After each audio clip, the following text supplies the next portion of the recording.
minha gente, tudo bem? Bora lá pra mais um react de um conteúdo totalmente excelente. Desta vez vendo Dizascope falando se você é ou não um idólatra. Bora ver onde a gente vai parar.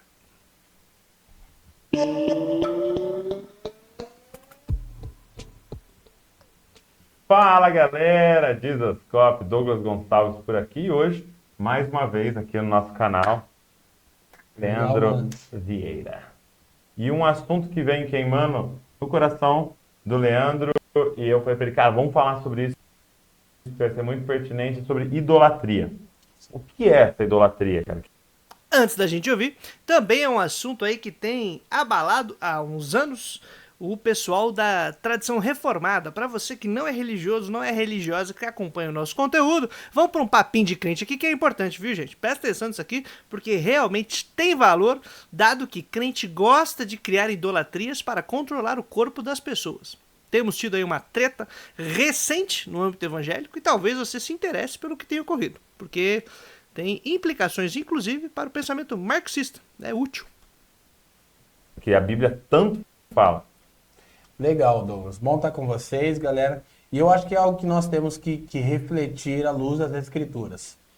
Como você falou, a gente sempre transfere essa responsabilidade para outros segmentos, para outras religiões, mas quando nós analisamos a idolatria à luz das Escrituras, talvez nós poderemos perceber coisas que de fato vão desafiar o nosso coração. Eu tenho a minha colinha aqui, eu gosto disso, e hoje pela manhã eu meditava para a gente poder trazer algo que enriqueça e traga compreensão. A idolatria tem origem em Gênesis, na queda do homem. E a raiz da idolatria está na desobediência. Nós sempre pensamos idolatria como uma coisa que está relacionada a imagens ou coisas do gênero, mas na verdade, se nós observarmos o que Gênesis nos mostra, nós descobriremos que no Éden o homem não trocou Deus pela serpente. Ele não virou um adorador da serpente. Não. O homem trocou Deus pelo seu ventre. O homem, ele tomou o lugar de Deus. Foi essa a proposta da serpente. A serpente não reivindicou para ela a adoração. Entendi. Ela apenas diz para o homem, você pode ser Deus sobre si mesmo.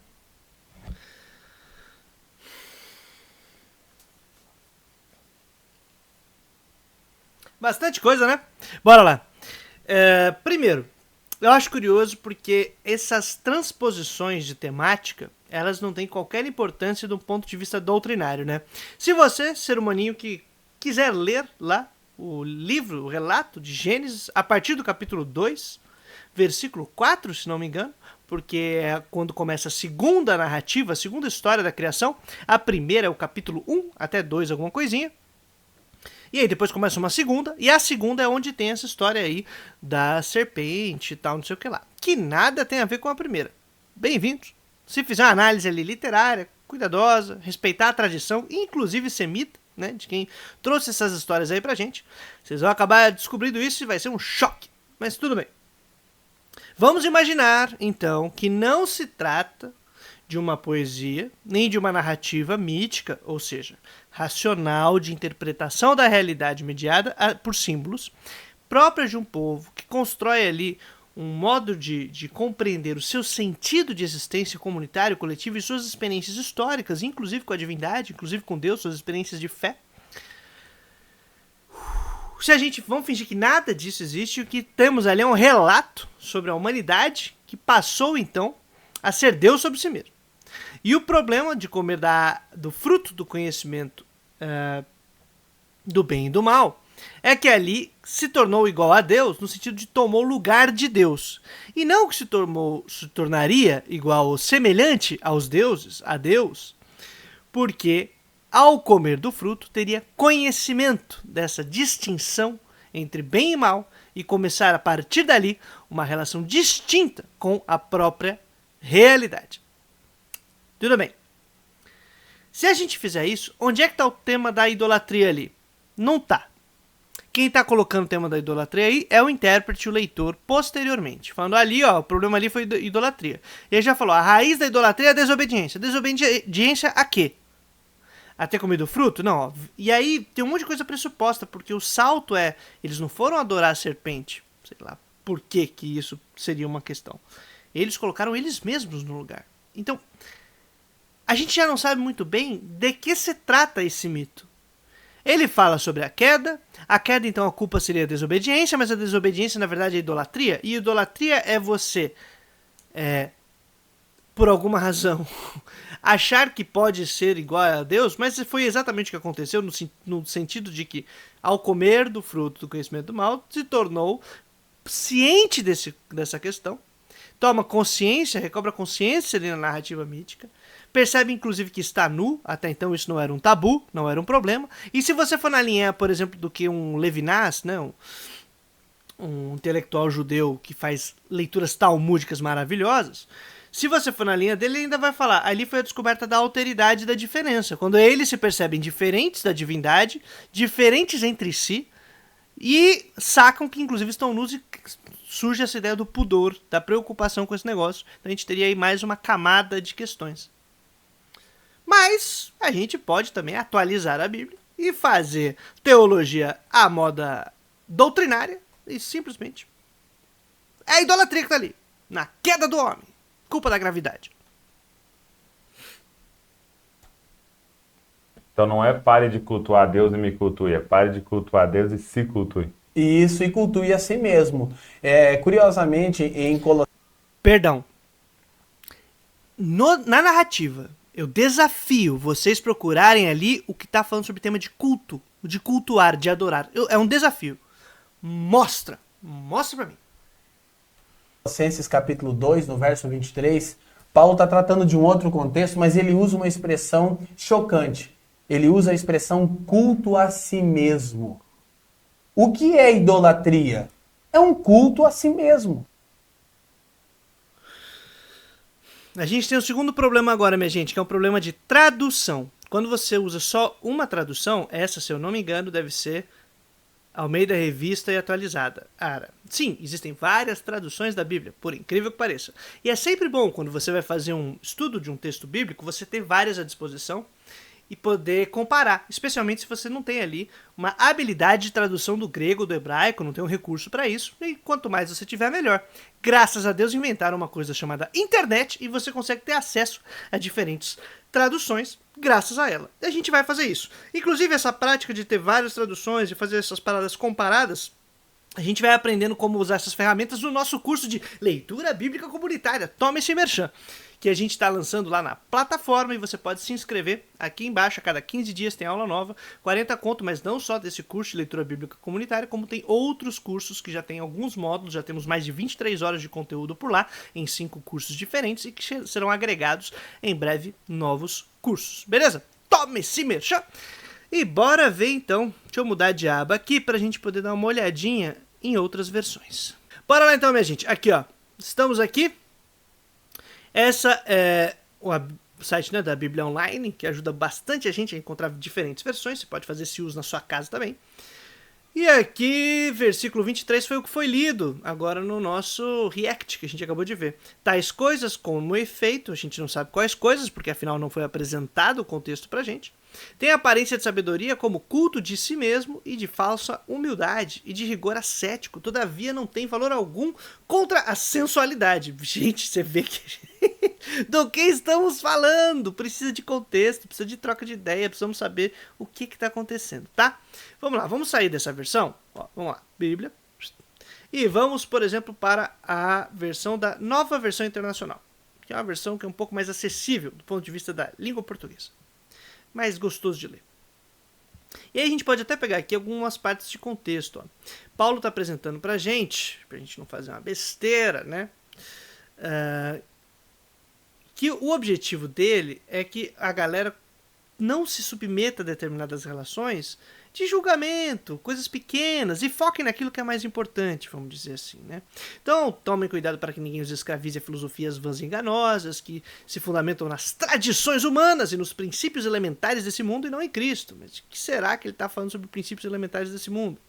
Será que são questões diferença entre aquilo que é divino fora do mundo e daquilo que é do próprio mundo? Ou o mundo aqui tem um sentido mais específico de contexto, daquilo que são os poderes vigentes? Existem muitas possibilidades do sentido da palavra mundo, mas vamos lá. Isso aconteceu com vocês, dizendo que o pessoal agora já está junto com Jesus e se converteu, essa coisa toda aqui. Portanto, não permitam que ninguém os julgue vocês pelos que comem ou bebem, ou com relação a alguma festividade religiosa, ou a celebração das luas novas, ou do dia de sábado. Quer dizer, a gente não deixa que o pessoal fique aí julgando vocês, né? Condenando vocês pelo que vocês comem, pelo que vocês fazem. Pelo amor de Deus, coisa desagradável. Não é isso o mais importante. Essas coisas são sombras do que viria de vir. A realidade, porém, encontra-se em Cristo. Não permitam que ninguém tenha prazer numa falsa humildade, na adoração de anjos ou mensageiros. Tudo impede, tudo diferencia, né? Que os impeça de alcançar o prêmio de estar com Jesus. Então a pessoa conta detalhadamente as visões, sua mente carnal a torna orgulhosa. Provavelmente aqui temos uma personagem que estava lá fazendo algum fuzuê místico na comunidade e que o Paulo não estava gostando. Então ele fala, gente, não deixa essa galera aí, mandou ir direitinha mesmo. Trata-se de alguém que não está unido à cabeça. Realmente ele estava com um adversário ali. A partir da qual o corpo tal, não sei o que lá. Já que vocês morreram com Cristo para os princípios elementares deste mundo, porque é que vocês então, como se ainda se submetessem às regras, né? Não manuseie, não prove, não toque. Todas essas coisas estão destinadas a perecer pelo uso, pois se baseiam em mandamentos de ensinos humanos. Essas regras têm de fato aparência de sabedoria, com sua pretensa religiosidade, falsa humildade e severidade com o corpo, mas não tem valor algum para refrear os impulsos da carne. Outra tradução completamente diferente. Então aqui o negócio é, gente, por que vocês ficam caindo nessas regrinhas aí que o pessoal tá enchendo o saco de vocês, dizendo que é visão, dizendo que é isso, tanto sei lá, então você não pode falar, não pode encostar, não pode provar, não pode tocar. Essas coisas vão perecer, vai passar, não é o mais importante, não foca nisso. E essas regrinhas, esses regramentos, se baseiam em mandamentos e ensinos humanos. Aí tem a ver com aquele mundo que ele tinha comentado antes. Ou seja, minha gente, tem que ter contexto. Porque agora parece que aqui não está falando propriamente de idolatria. E o mais importante, não tem aqui aquele culto de si mesmo. Ó.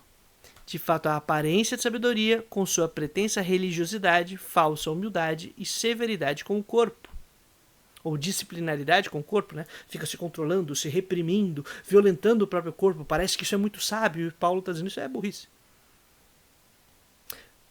Saca? É importante ver que não tem nada a ver com o tema lá da idolatria aleatória que o pessoal estava falando. Então, se eu voltar aqui. Peraí. Vamos pegar uma outra versão. Peguei a nova versão internacional. Vamos pegar ao meio da revista corrigida. Vamos só direto para o versículo lá. As coisas todas parecem pelo uso, segundo preceitos e doutrinas dos homens, as quais têm, na verdade, alguma aparência de sabedoria em devoção voluntária. Não é culto de si mesmo. Culto de si mesmo só estava naquela tradução da ARA, ao meio da revista e atualizada. Aqui, ao meio da revista corrigida, não aparece. Devoção voluntária, humildade e disciplina no corpo, mas não são valor algum, senão para satisfação da carne. Importante ver diferentes traduções para você não criar uma definição aleatória a partir de uma tradução só. Mas vamos lá, eu sei, parece chato, mas é importante a gente ver essa parada. Deixa eu escolher outra, NA. Deixa eu ver como é que tá a NA. De fato, essas coisas têm aparência de sabedoria ao promoverem um culto que as pessoas inventam. Outra tradução. Falsa humildade e tratamento austero do corpo, mas elas não têm valor algum na luta contra as inclinações da carne. Ou seja, o maluco lá criou uma definição de idolatria a partir de uma tradução única do texto bíblico, e ela foi transportada de alguma maneira para dizer culto de si mesmo, que é aquilo que o homem fez na queda, lá no início, na origem de tudo, a partir de uma leitura muito específica e bastante dogmática da narrativa da criação. Poderíamos seguir aqui olhando outras traduções. Minha gente. Bora seguir. Isso é idolatria. Não está apenas atrelado a ter uma imagem ou não, a acender velas para uma imagem ou não, a fazer oferendas para um ídolo ou não. A raiz da idolatria é quando trocamos Deus pelo nosso próprio ventre. ventre, pelos nossos apetites carnais. Essa foi a proposta do Éden. E nós podemos definir idolatria como um culto a si mesmo. Então, Baseado em uma leitura muito ruim do texto bíblico. Então, de parabéns. Mas assim, não é só esse camarada não, tá? Você vai ver esse mesmo discurso ser reproduzido em trocentas pessoas, falando exatamente isso. Cria essa abstração de idolatria, define-se a partir de culto a si mesmo, culto ao homem, culto ao amor, amor, amor. Amor é uma palavra que não tem nenhuma base material efetiva, senão ela é construída especificamente a partir das nossas relações e aprendizado em torno dela. Tanto que desde da peça As Nuvens, de Aristófanes, a gente já tem umas discussões bem divertidas a respeito disso, mas outro dia a gente comenta. De todo jeito, idolatria fica tão esvaziada de sentido, que é isso, ó, culto a si mesmo. Você fala, ai meu Deus, o que é isso? Culto do homem por si mesmo. Está se colocando na frente de Deus. Adoração. Não sei por que colocou o tema da adoração. Né? Mas é rigor, religião, cuidado ali, ó, doutrina. Apegado à Bíblia, na palavra. o que a idolatria faz? Ela destrona Deus e entroniza o homem. Isso é a raiz da idolatria. Então, repito, nós costumamos acusar uma série de pessoas e chamamos-as de idólatras. Exato. Mas a pergunta é, nós não somos idólatras? E você? Você aí, é idólatra? Fica o questionamento. Porque se nós pensarmos idolatria da base da Escritura, nós vamos ver que talvez nós temos cometido tal pecado. Você vê nas Escrituras a expressão deuses e ídolos. Especialmente se você ler a escritura errado. Oxi. O que são os deuses? Os deuses eram as entidades nacionais. Então o que eram deuses? Eram fruto do pensar coletivo das nações, a quem as nações atribuíam seus triunfos, as suas vitórias. Quando uma nação subjugava a outra, então segue-se que o Deus daquela nação vencedora ajudou e era mais poderoso do que aquela outra nação. Então deuses são o fruto do pensar coletivo das nações. O que são os ídolos? Eram as imagens que representavam os deuses. Entendi. Agora, quando nós lemos deuses nas Escrituras, nós precisamos pensar do ponto de vista judaico. Por quê? Porque a Escritura não reconhece outros deuses. Bom, mas peraí, Leandro, você está dizendo que ela menciona deuses. Sim, mas a Escritura só reconhece um Deus. Isaías 43:10 diz, eu sou o Senhor, Deus, fora de mim não se formou outro Deus e nem haverá outro Deus. Por quê? Porque o conceito judaico para Deus é um ser divino. E o que é divindade? É um ser não criado. Então, embora os... Em parte tem bastante coisa muito coerente, graças a Deus. Mas assim, efetivamente, depois de colocar Javé como o Deus único e reter essa parada do monoteísmo, efetivamente, as demais divindades que faziam parte das tradições, semitas inclusive, vão sendo suprimidas. Sossegado, tamo suave. Agora, tem um ponto importante que é, ainda assim, no próprio texto bíblico, dada a sua compilação, construção e diversidade, também há referências a outros deuses, e inclusive alguns nomes de Deus que na verdade são deuses, no plural, porque ainda tem esses resquícios. Importante só pra gente mostrar que não é fechada, as coisas elas não são tão preto no branco. Passou, é isso aqui, elas são mais complexas e mais interessantes, e é por isso que abre margem para tantas interpretações. Os deuses possam ser também espíritos malignos que atuam através dos ídolos, que são as imagens que representam tais espíritos, eles estão dentro da ordem criada. Porque tanto deuses quanto ídolos estão dentro da ordem criada. Existe um aspecto de deuses que eles nem existem, eles são fruto da imaginação das nações. Mas há espíritos malignos que atuam aproveitando esse vácuo. Mas eles são seres criados. Então, divino só há um. E nós descobrimos uma coisa. A história, Douglas, é o cemitério dos deuses. Porque onde estão os grandes deuses do Egito? Onde estão os grandes deuses da Babilônia? Onde estão os grandes deuses de Roma? Eles não O sol tá ali. Só joguei. existem mais. Eles existiam na imaginação daquele povo. Por quê? Porque eles eram frutos dessa imaginação. Agora, Salmo 96, verso 5, diz: todos os deuses dos povos não passam de ídolos. O Senhor, porém, fez os céus. Então, todos, não alguns, todos os... É uma música! É uma música ufanista em defesa da própria divindade, da própria fé. Cara, eu me ensino na tradição evangélica, que recupera essa tradição semita, que tá dentro da linha cristã, que lê a Bíblia e tudo mais. Mas isso não significa que a gente tenha que ser tão obtuso, incapaz de compreender historicamente como é construída essa tradição da qual a gente se filia, por causa das nossas experiências de fé comunitária e a maneira como nós nos relacionamos com Deus, perdão. Mas isso não significa que Deus também não se relacione de outras maneiras com as pessoas, porque a gente não tem controle sobre isso. Não temos. Deus é Deus, pô. Deixa ele fazer o trampo dele. Aliás, tem um texto muito curioso em Amós, por exemplo, que Deus fala: não fui eu que libertei os filisteus que estavam presos em Creta? Ou foi os etíopes? Eu já esqueci. Aí ele vai falando de alguns povos de diferentes lugares. Não foi eu quem libertou o cara, não sei o que lá, e faz uma menção como se fosse Deus o responsável pela libertação, ou o êxodo de outros povos que foram escravizados, sem que esses povos fossem fiéis a ele. E nem prestassem culto. E ele está dizendo: eu participo da vida dos outros também. Fica a dica aí, né? É mais fácil essa postura beligerante e tal. É só o nosso arraial, só o nosso cercadinho. Deus tá aqui, tá lá não. Deuses dos povos são ídolos. O que é um ídolo é a imagem que representa um Deus. O que é o Deus? O fruto da imaginação coletiva de uma nação. Agora a grande pergunta é: por que os deuses foram criados? Por quê? Pela mesma razão que nós encontramos no Éden.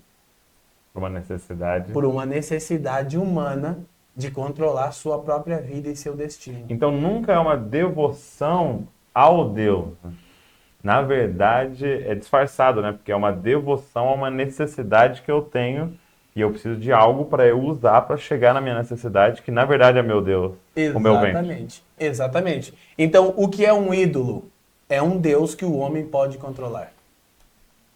Vocês podiam aplicar esse mesmo critério para olhar a tradição doutrinária e dogmática que a gente faz.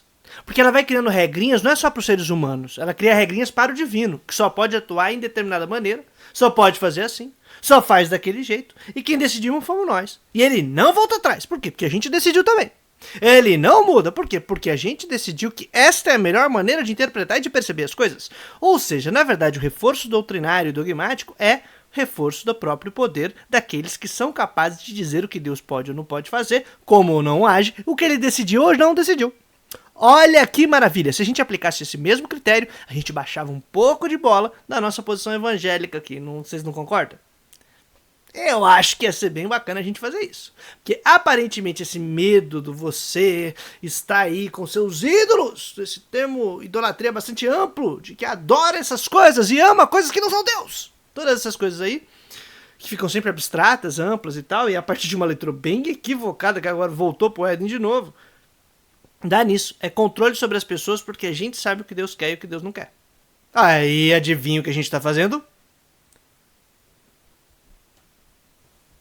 O que a imagem representa? Representa um Deus. Que tipo de Deus? Um Deus que eu posso controlar. Que eu posso guiá-lo a cumprir os meus apetites, os meus desejos. Então, toda hora, quando se trata de idolatria, nós somos levados de novo ao Gênesis. Repito, o homem não trocou Deus pela serpente, trocou Deus pelo seu ventre. E essa é a razão da ira de Deus contra a idolatria. Quando o homem tenta ser o governador, o juiz, o guia do seu próprio destino. Isso é idolatria. Você que está querendo aí tomar as rédeas da história, tomar as rédeas de sua vida, assumir aí um relativo controle e relativa autonomia nas tomadas de decisão, querendo organizar a vida aí junto com seus camaradas para tentar tornar a vida melhor para todo mundo, esforço idolátrico. Porque você está querendo tomar controle dessas coisas. Você não tem controle sobre isso. E não deve ter. Em última instância, é um mecanismo para você frear o movimento de relativa autonomia das pessoas. E isso é um perigo que a religião corre. Ela corre o risco de, sim, ser a responsável por manter as correntes nos nossos pulsos. E nós não podemos deixar isso acontecer. É curioso como dentro do movimento da teologia da libertação e de outras teologias que também discutem a questão da idolatria, ela não se voltava para o controle, senão o contrário, criticar os ídolos como aquilo que é o poder opressor sobre a vida das pessoas que impedem elas de viver, botando regrinha, não come, não toca, não mexe, não faz. Ou não o questione, não levante, não acha que você é capaz de se levantar junto com seus irmãos, suas irmãs e mudar as coisas. Impossível. Isso aí está além do seu alcance, além do alcance da sua comunidade, da sua sociedade. Vocês querem realizar o paraíso na Terra? Vocês estão querendo fazer um inferno? Esses são os ídolos criticados pela teologia da libertação. Fala, não, somos capazes sim, Deus nos fez para isso. Nos fez para libertar das correntes, para levantar a cabeça, para atuar junto dele na transformação da realidade, melhorar o mundo. Somos responsáveis pelo nosso vizinho, pelo próximo, por quem a gente ama. Fica a dica aí! E aí surge a pergunta: nós também não somos idólatras? Isso! Essa pergunta eu quero fazer. Reformado, calvinista, Westminster, evangélico, você que está querendo frear a vida de todo mundo, não seria essa doutrina idolátrica? Pergunta que nós precisamos fazer. Porque é muito fácil atribuirmos idolatria à devoção a imagens, a cultos místicos. E tá sentado no trono a própria vida, né? É idolatria. Cultuando a si mesmo. Exatamente. Então, o Deus do homem caído é seu ventre. Filipenses 3,19, Paulo fala de um tipo de homem, ele diz, cujo fim é a perdição, cujo Deus é o próprio ventre. Então, o Deus dos homens caídos, seu próprio ventre, não são os demônios. Porque, na verdade, os demônios, repito, eles não são Deus, não são divinos, eles foram criados, eles até atuam por trás. E a matéria-prima de tudo para eles é a própria cobiça do homem. Obrigado por a própria cobiça do homem, porque é isso. No texto de Filipenses, que foi referenciado agora, a questão é que Paulo fala, olha, sigam o meu exemplo, que realmente já achei que ser um perseguidor dos demais seria uma vitória. Fiz isso, persegui vocês, né? Persegui os hebreus, fui atrás das pessoas que seguiam o caminho de Jesus e tal, não sei o que, achando que eu tava ganhando, e na verdade tava errado, tava perdendo, e já mudei meus caminhos. Mas ainda tem gente que segue no meio de vocês, fazendo a mesma coisa, perseguindo a galera, indo em cima. Eles, na verdade, não estão querendo o bem, não estão seguindo o caminho. Eles estão tendo como próprio Deus o próprio estômago, o próprio ventre, amando essa postura e essa posição aí, adequados a esse tipo de dinâmica. É bem parecido, inclusive, em certo sentido, com o contexto de Colossenses, que nada tem a ver com essa abstração aí. Tem uma coisa bem prática ali. Pronto. Essa é a motivação original, é a cobiça do homem. Então, é interessante nós pensarmos uma coisa. Cobiça pelo quê? Paulo, quando escreve aos irmãos em Corinto, eles perguntavam para Paulo, no capítulo 8 da primeira carta, sobre como lidar com os alimentos que eram sacrificados aos ídolos. Tipo, como é que eu vou saber se eu estou comendo um alimento que foi vendido no mercado, que não foi um resto de um alimento oferecido a um ídolo? Isso acontecia muito na Grécia Antiga. E Paulo diz no versículo 4, ele diz, o ídolo nada é. Ele não existe, nós sabemos que não há outro Deus. Mas aí ele diz aos irmãos, porém, se você que tem esse entendimento for visto no templo do ídolo comendo uma carne, você pode ferir o entendimento daquele que come, Paulo usa uma expressão incrível, com a consciência do ídolo. Onde o ídolo existe? A consciência dele. Na imaginação dele, na consciência fraca dele. Ô, gente, vocês precisam ler melhor as coisas. Faz meu curso, vai ajudar. Não porque é a melhor leitura e mais correta, mas porque dá mais instrumento do que a reprodução só doutrinária e dogmática das coisas, assim, sem muita reflexão. O texto fala exatamente do mesmo problema. É ou não é pra comer? Pode ou não pode comer? E Paulo fala, meu irmão, come, fi. Agora, o problema é que tem gente que fica escandalizada, a gente tem que tomar cuidado, porque tem gente que se assusta. Ali em Coríntios. Tem outros textos da Bíblia que são mais radicalizados. Quem vai dizer que é impuro aquilo que eu já purifiquei? Né? É essa a visão de Pedro, por exemplo, que ele tem, que a partir daquele momento ele tem uma visão em que Deus fala, mano, por que você está chamando de impuro aquilo que eu posso tornar puro a qualquer momento? Então relaxa, vai comer, vai viver, tem outras paradas aí. E aí a grande crítica vem em quem tá ali perseguindo a galera, quem tá ali ficando, olha o mano lá, tá comendo no templo de sei lá, Ártemis, tá comendo no templo de Baco, tá comendo no templo de não sei onde, olha que coisa horrível, ah, Jesus, o pessoal tá perdendo o caminho. E aí fala, não, meu bom, isso aí tá na tua cabeça, vocês estão com problema. Porque se é de Deus, velho, se não tem outro Deus, se não tem outra divindade, se não tem outro negócio, relaxa, pô, tô encanado com o quê? Fica perseguindo a galera aí cheio de regrinha, cheio de nhenhenhé, doutrina dogmática para controlar os corpos alheios?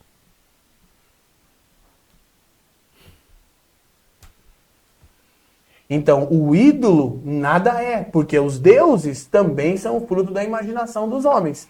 Agora aí Paulo fala para ter uma conduta onde o nosso conhecimento não fere o outro irmão que é fraco, ok? Uhum.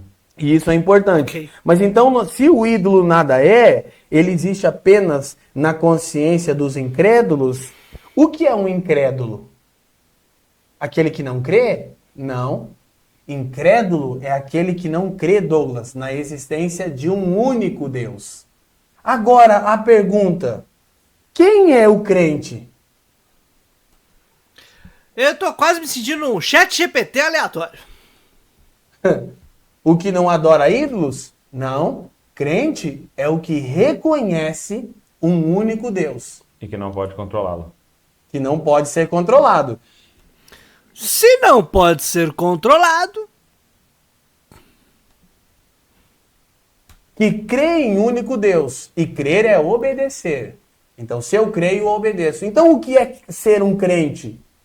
É reconhecer e obedecer um único Senhor, que é o eterno soberano. Isso é ser um crente. O que é um incrédulo? Aquele que não crê na existência de um único Deus.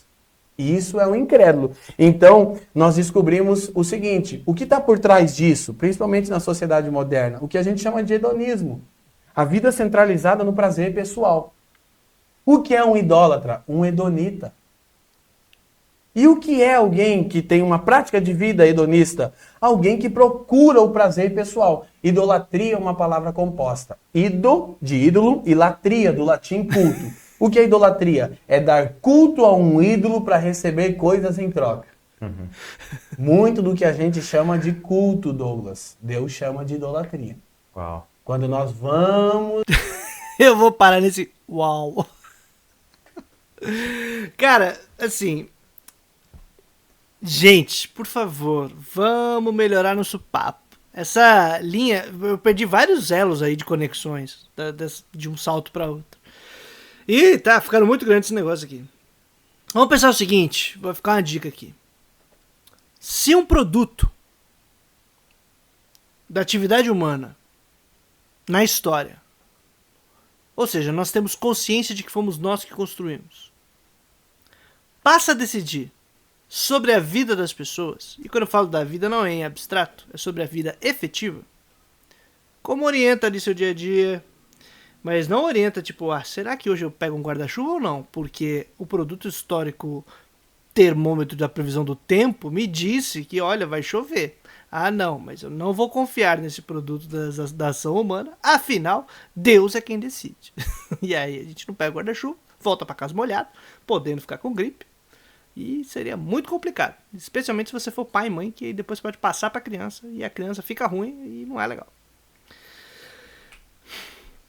Estou falando de vida mesmo, de condições de vida. Se alguém tem legitimação para alguém ser sacrificado em nome desse ídolo, sacrificado para que esse produto da relação humana continue, ou seja, é mais importante essa estrutura do que a vida das pessoas, aí temos um ídolo.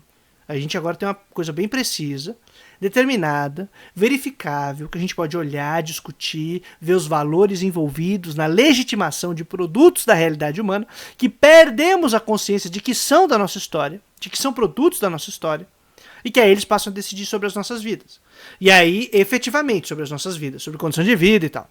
Pô, essa é a maneira que o pessoal discutia idolatria e crítica da idolatria no pensamento latino-americano, de libertação. E que tinha muito a ver, sabe com o quê? Com a crítica do capitalismo.